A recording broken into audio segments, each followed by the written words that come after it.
ये आप ऑन कैमरे पे कह रहे हैं कि एमआईएम मेरी आखिरी पार्टी है और पहली पार्टी है। वो ट्रेन में अगर जाते हैं तो उनको डर लगता है कि सामने वाला कौन है, नहीं है, नाम बताने से हिचकिचाते हैं। अगर वो दाढ़ी, कितने लोगों ने दाढ़ी अपना कटा लिया है। ये दौर आ गया है, इसीलिए हम लोग हिंदू होकर के लड़ाई लड़ते हैं। हर वो मुसलमान जो इस परिस्थिति में है वो एक उम्मीद की नजर से देख रहा है। तो आपके भाई बिहार में बीजेपी के विधायक हैं, आप एमआईएम के नेता हैं, सिपाही हैं, क्योंकि आप मधुबन विधानसभा से नहीं जा सकते, आपके भाई है बीजेपी से। आप अगर आएंगे एमआईएम से आएंगे। शिवहर से लौड़ी आनंद के बेटे हैं, वहाँ से एक बड़ा मुस्लिम चेहरा है सरफरुद्दीन, ढाका से विधानसभा से फैसल रहमान है, आरजेडी के खिलाफ में बीजेपी पवन जायसवाल है। आप मतलब कहाँ जा रहे हैं? मधुबन लोग विधानसभा से लड़ेंगे या शिवहर विधानसभा से या ढाका विधानसभा से? साफ साफ कर दीजिए आप, कोई बात नहीं। ये पार्टी निर्णय लेगी।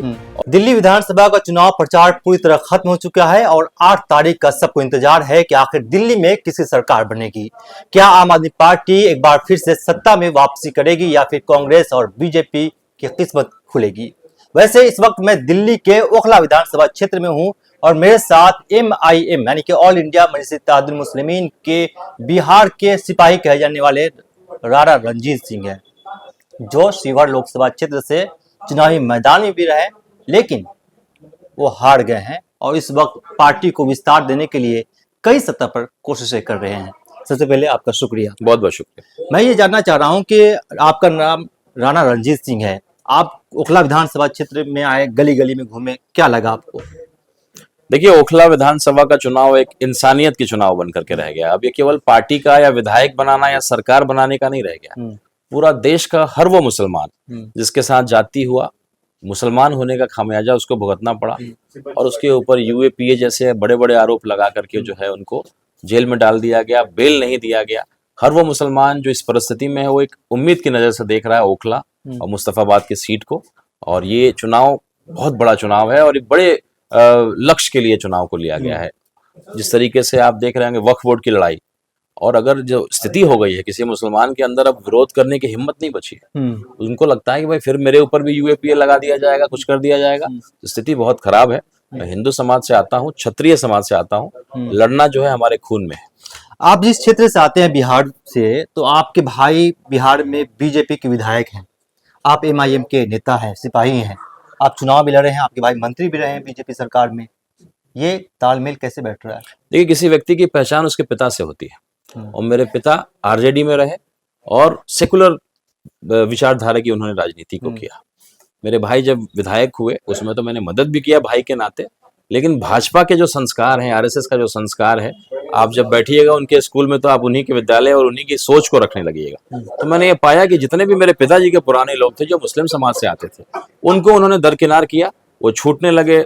तो कहीं ना कहीं मुझे ऐसा लगा कि पिता का जो फसल लगाया हुआ था उसको खत्म किया जा रहा है। और मेरे पिताजी का बहुत बड़ा जो है इलाके में उनका प्रभाव था, तो खास करके मुस्लिम समाज वो उसको कोई देखने वाला नहीं था। मेरे भाई जिस पार्टी में चले गए तो ये परिस्थितियां बनी और आकर के मैंने एक सेकुलर पार्टी को चुना और एमआईएम मेरी पहली और आखिरी पार्टी है। आखिरी पार्टी है, ये आप ऑन कैमरे पे कह रहे हैं कि एमआईएम मेरी आखिरी पार्टी है और पहली पार्टी है। बिहार में विधानसभा का चुनाव होने वाला है, किस विधानसभा क्षेत्र से आप चुनावी मैदान? देखिए, विधानसभा का चुनाव पार्टी तय करेगी और जिस तरह का प्यार मुझे मिलता है, जिस तरीके से मुझे इस पार्टी में, तो ये स्थिति ये है कि सीमांचल से भी मुझे लोग कहते हैं कि आप सीमांचल से चुनाव लड़िए। हम लोग एक मैसेज देना चाहते हैं कि पूरा मुसलमान समाज, आप अगर हिंदू होकर के मुसलमान की लड़ाई लड़ते हैं तो हम लोग भी आपके कर्ज को चुकाएंगे। आप सीमांचल से लड़िए और हम लोग वहां से आपको सदन में भेजेंगे। बाकी जहां से मैं शिवहर लोकसभा से लड़ा था उसमें 6 विधानसभा। तो आप शिवहर लोकसभा से लड़ेंगे, मधुबन विधानसभा से लड़ेंगे या शिवहर विधानसभा से या ढाका विधानसभा से? साफ साफ कर दीजिए आप, कोई बात नहीं। ये पार्टी निर्णय लेगी और एक खौफ है जो जरूर आज हर पार्टी के अंदर, क्योंकि आप मधुबन विधानसभा से नहीं जा सकते, आपके भाई है बीजेपी से।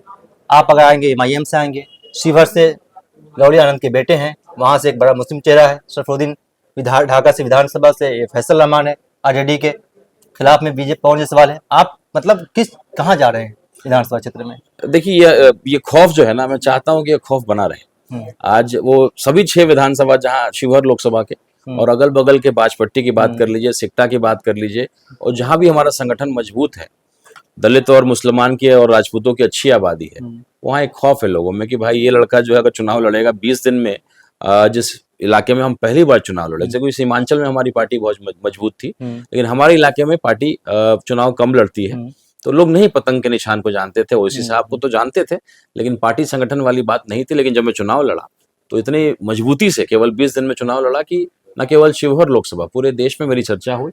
वह सेकुलर विचार की लड़ाई को लड़ रहा है। मैं अपना नॉमिनेशन फाइल करने गया तो टीका भी लगाया, टोपी भी लगाया, तिलक भी लगा करके मैं गया था। तो कहीं ना कहीं ये खौफ को रहने दीजिए, मैं आपसे यही आग्रह करता हूँ। और पार्टी और हमारे आप सीनियर आज साफ नहीं करेंगे किस विधानसभा क्षेत्र से मैं आ खुद रहे नहीं हैं? जानता हूँ, मैं केवल लेकिन विधानसभा चुनाव लड़ेंगे आप? पार्टी फैसला लेगी। विधानसभा चुनाव लड़ेंगे ये सर? मेरा फैसला नहीं होगा, पार्टी का फैसला होगा। एमआईएम के बारे में कहा जाता है कि वो एंटी हिंदू है, सच्चाई क्या है? आपकी जबान से जानना चाहता हूँ आज। देखिए, मैं ये मानता हूं कि अगर कोई गार्जियन है, अगर वो अपने बच्चों के, अपने परिवार की लड़ाई को नहीं लड़ पाएगा तो किसी और की लड़ाई क्या लड़ेगा? तो अगर ओवैसी साहब मुस्लिम समाज से आते हैं और आज मुस्लिम की लड़ाई कोई नहीं लड़ने वाला है, तो क्या पहले अपने समाज और अपने परिवार की लड़ाई को ना लड़े? वो दलित के भी मुद्दों पे लड़ाई लड़ते हैं। आज बताइए ना, कोई ऐसी पार्टी जो मुसलमान के मुद्दों को ले सकती है, लड़ सकती है? आज वक्फ बोर्ड की बात आ रही है, लोगों का जो है कब्रिस्तान को भी जगह कोई लोग चाहता है। अरे भाई, धार्मिक चीजों को क्यों छेड़ते हैं? हमारा देश बहुत खूबसूरत है, बहुत बड़ा है। अगर आपको लगता है कि वहां पहले मंदिर था तो दूसरा उससे बेहतर मंदिर बना लीजिए। और जो वक्त की बात है, धार्मिक चीजों को नहीं छेड़ना चाहिए। शिवहर लोकसभा के बने कई साल हो गए, शिवहर जिले के बने कई साल हो गए, लेकिन अब तक शिवहर का विकास नहीं हो पाया है। इस पर आपकी टिप्पणी चाहता हूँ। देखिए, शिवहर बदनसीब रहा है क्योंकि बाहर के लोग आकर के वहां के सांसद बनते चले जाते हैं। तो बाहर का आदमी जो आएगा वो लगाव उसको उस मिट्टी से नहीं हो पाएगा। जिसका घर और जिसकी जो है अपना परवरिश उस मिट्टी में जिसको नहीं होगा, मिट्टी जिसकी पैदाइश की मिट्टी होती है उसको लोग जो है मिट्टी बोलते हैं, बाकी को धूल की तरह मानते हैं। तो हमारा बदनसीबी है कि बाहर के लोग आते हैं, लड़ते हैं, चले जाते हैं, इसलिए शिवहर का विकास नहीं होता है। आज कंपटीशन लगा हुआ है, क्या होड़ लगता लगा। है कि अगर आप विधायक बनते हैं उस इलाके से या एमपी बनते हैं इन फ्यूचर, क्या कर सकते हैं शिवहर के लोगों के लिए, मोतिहारी के लोगों के लिए, ढाका के लोगों के लिए, बरगनिया के लोगों के लिए क्या कर सकते हैं? देखिए, हम लोग पढ़े लिखे नौजवान हैं और सियासत अगर करने आए हैं तो सेवा करके, अच्छा काम करके लोगों के दिल में जगह बनाना चाहते हैं। वरना हम लोग किसी दूसरी पार्टी में जा करके विधायक बन लेना कोई बड़ी बात नहीं है। हम लोग अपना विचारधारा और अपनी लड़ाई, एक नई लड़ाई को खड़ा कर रहे हैं, एक नया समीकरण हम लोग बना रहे हैं ताकि हम लोग बोल सकें कुछ भी बेबाक होकर के। आज अलग अलग पार्टियों का एजेंडा है, आपको कुछ बोलने से पहले, किसी गरीब की लड़ाई लड़ने से पहले पूछना पड़ेगा कि सर ये इस जाति का, क्या हम बोलें क्या हम नहीं बोलें। इस पार्टी की खूबसूरती है कि आप अगर ये मुस्लिम की पार्टी है तो मुझे तो किसी ने मना नहीं किया कि भगवा गमछा मत रखिए या तिलक टोपी मत लगाइए या मत बांधिए जो हम बांधते हैं रक्षा सूत्र। तो ये हर पार्टी, हर जाति को, हर इसको समाज को बहुत सम्मान करती है। ठीक है, अगर मुसलमानों की लड़ाई लड़ने की हिम्मत किसी में नहीं है, ओवैसी साहब में है, अख्तरुल ईमान साहब में है, तो मैं उससे ये हूँ कि भाई ठीक है, किसी का भी फाउंडेशन होता है, बेस होता है बिल्डिंग बनाने के लिए। तो हमारा बेस मुसलमान है, लेकिन उसके ऊपर दलित है, फॉरवर्ड है, सब हमारे साथ। क्या लगता है कि दिल्ली विधानसभा की दो सीटें हैं आपकी पार्टी की, वो निकल जाएगी? क्या लगता है आपको? बिल्कुल, हम लोग मार्जिन की चिंता अब कर रहे हैं, जीत की चिंता अब नहीं कर रहे हैं। अच्छा। हम लोगों को लग रहा था कि हम लोग 10,000 से आसपास चुनाव को जीतेंगे, ओखला में खास करके। लेकिन आज जो ऐतिहासिक रैली हुआ है, रोड शो हुआ है, उसके बाद सारे लोग जो कुछ भटक रहे थे कांग्रेस की तरफ, वो सब लोगों ने मन बना लिया कि नहीं, कांग्रेस अब लड़ाई में नहीं है। तो हम लोग पूर्ण रूप से एमआईएम के साथ रहेंगे। और जो यहाँ के जो विधायक हैं वर्तमान के, अमानतुल्लाह साहब, उनका एंटी इनकम्पेंसी बहुत ज्यादा है। एक मैं टिप्पणी चाहता हूं कि बिहार के मधुबनी जिले के बेनीपट्टी में एक इमाम साहब को मार दिया गया पुलिस के जरिए। इस पे आप क्या कहेंगे? देखिए, ये तो मारपीट हुआ है तो थोड़ा हाईलाइट हुआ है। मैं आपको बताता हूँ कि जो स्थिति है आज के डेट में मुसलमानों की, वो ट्रेन में अगर जाते हैं तो उनको डर लगता है कि सामने वाला कौन है, नहीं है, नाम बताने से हिचकिचाते हैं। अगर वो दाढ़ी, कितने लोगों ने दाढ़ी अपना कटा लिया है, ये दौर आ गया है। इसीलिए हम लोग हिंदू होकर के लड़ाई लड़ते हैं। बहुत लोग बहुत सारे मुद्दों के लिए हैं लड़ने के लिए, लेकिन इसके लिए कोई हिंदू लड़ने को तैयार नहीं था। हम लोग क्षत्रिय समाज से आते हैं और वो डर और भय हम लोग के अंदर नहीं होता है। तो जो सही मायने में मजलूम है, जिसको जरूरत है हमारी, उसका मदद पहले होना चाहिए। कुछ लोग कहते हैं कि रणजीत साहब एमआईएम के सहारे अपना चेहरा चमका रहे हैं क्षेत्र में और बाकी जगहों पर, क्या इसकी सच्चाई क्या है? देखिए, अच्छी बात करके, सेवा करके चेहरा चमकाना, राजनीति करने तो उनका ये कहना है कि अभी एमआईएम के सहारे चेहरा चमका रहे हैं, बाद में पार्टी चेंज कर लेंगे।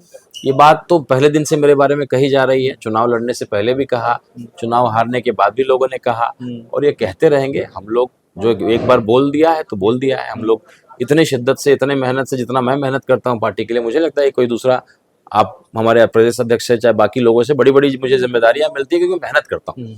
तो कहने वाले कहते रहेंगे, हम लोग मुंह से नहीं अपने काम से साबित करते हैं। काम से। हाँ, चेहरा अगर मैं चमका रहा हूं तो मैं आग्रह करता हूं कि आप भी आइए, आप भी चेहरा चमकाइए, क्योंकि एक अच्छी पार्टी है, अच्छी पार्टी में काम अच्छा करिएगा तो चेहरा आपका चमकेगा। तो निश्चित रूप से अगर आप राजनीति करना चाहते हो तो आइए और चेहरा आप भी चमकाइए।